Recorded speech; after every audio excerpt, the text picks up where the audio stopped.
Assalomu alaykum aziz va muhtaram futbol ishqibozlari. Jahon chempionati 3-bosqich, 3-saralash bosqich bahslarini katta qiziqish bilan kuzatib borayotgan qadrli do'stlar.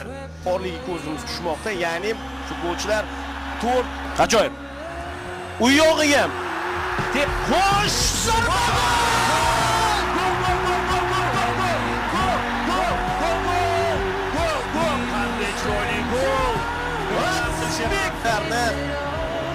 Istinot bo'sh. Hozir Abbos tomonga o'tdi. To'p jarima maydonchasi ichida Eldor.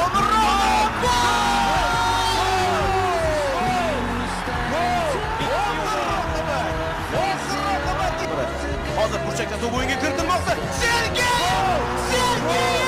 Igor! Tushdi-yu urdi. Uchinchi golni urdi. Tugadi do'stlar. Rahmatlar aytib qolamiz.